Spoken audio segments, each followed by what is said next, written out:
wanted, you know, because Laois will be fancy to beat them there again. And would Carlow not feel, though, it's our chance to gain revenge for the first round defeat? They probably would, but Carlow, in fairness to them, it's a huge step, Des, to come, we'll say, from Christy Ring up to Liam McCarthy. Absolutely miles and miles apart. And Carlow, what they did, they decided we'll contain Laois, and they played 7 or 8 players behind midfield and closed it down, and it was only 11 points to 13 or something like that was the final score. Laois now, with this game under their belt against Dublin, having scored in 16 points, will go in more confident. It all depends on where they are with what players they can pick and what players they can't, but I'd expect Laois should win it. And Antrim? And Antrim, they were unlucky not to beat Offaly by all accounts. It was a late free by young Dooley that kept Offaly in it with a draw match, and they won it in extra time. Probably a bit of an element of surprise. I would expect that Antrim would still be a bit ahead of Laois. OK. And then the two stronger teams, arguably, Tip and Wexford drawn together.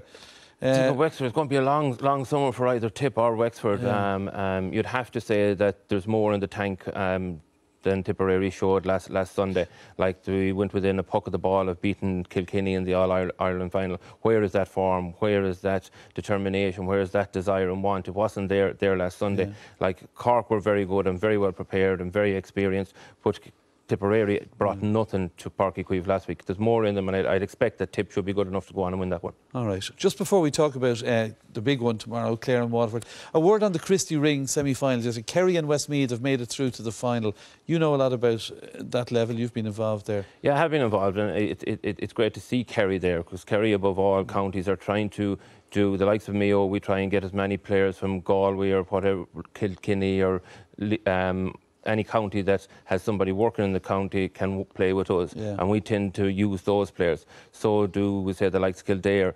Kildare get them from Dublin, second string.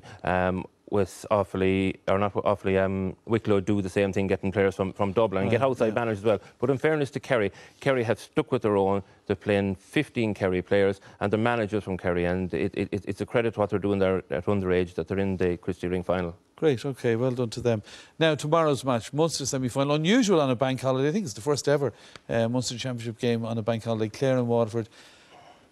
How is this one going to go? Waterford are red-hot favourites with the bookies. Waterford are red-hot favourites and deserve to be red-hot favourites, because Clare's form over the past 2 or 3 years has been sporadic. Even last year they played Tipperary. They were hammered out the gate in the first half, and then they threw caution to the wind in the second half, and it took Brendan Cummins to take a magnificent save to get tipped through.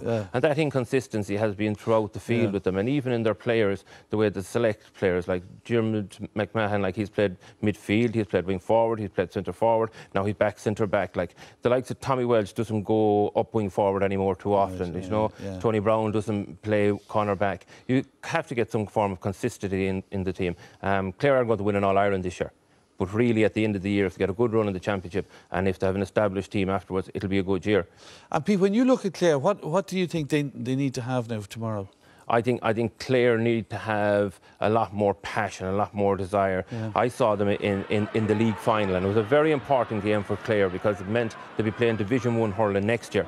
And they didn't seem to have the appetite, the want, the will to win, and they got so many opportunities of taking the game away from Wexford, but didn't take them. Like we see here now, a simple ball should be put over the bar, but just harmlessly hits the side net and doesn't even hit the back net. Now their under 21s were absolutely fantastic last year, and they show the passion and desire that we learned that Clare had in the 90s, when they had the Lohans and when they had McMahon there and when they have Colin Lynch and players like that. And Clare have to go back, and I know they're using maybe 7 or 8 under-21s tomorrow, but they have to bring this passion and this desire and this will to win and never say die.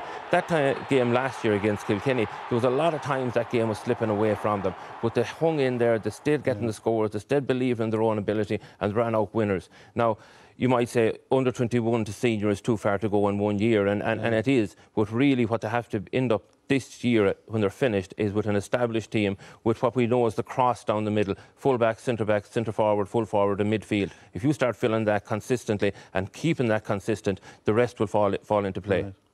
Davy Fitz, maybe a couple of surprises in his selection. A few surprise, I suppose. Ken is the one that everybody's wondering, is he injured or is he out of form? But you know, last year we were wondering, was Dan injured, or had he fall out of favour with Davy? In fairness to Davy has Dan back again, and I think if Waterford are to go anywhere, they have to get Dan back to the way he was in 2007, and we saw him here against Limerick, and he was just fantastic that year. We just see some of 8 goals he scored in Championship. Then he seemed to go out of favour last year completely with Davy, and we didn't see much of him at all until the game seems to be in the balance later on in the Championship against Galway. Like Dan, cuteness there personified, ran through, expected the ball to go through and finish the back of the net. And as I said, against Galway, with 6 minutes to go, he came on. And this is what Dan can do best. Get there when the ball is there and put it away. Fantastic point. And fairness, Galway were going well at that stage. They were 4 or 5 points up and they were in control of the game. And the thing that changed the game was Dan. Now everybody is looking for this big man at full forward. We're putting Joe Canning in there, O'Halpin is in there, Comerford is in there for Kilkenny. And Dan is a natural predator, and he has showed that he can do it in the past. Hurler of the Year, Texaco Player of the Year, he has all the credentials. Now he's playing a wing forward, starting down to play at wing forward tomorrow, but I don't expect him to be there all day long because he's 33 years of age, and in fairness to Owen Kelly, he's more lively and more mobile for the middle of the field, and I think Dan will go back in on the edge of the square. And if Clare do find that passion that you talk about, and I've no doubt they'll be up for a big championship game with Thurles, will it be enough for them?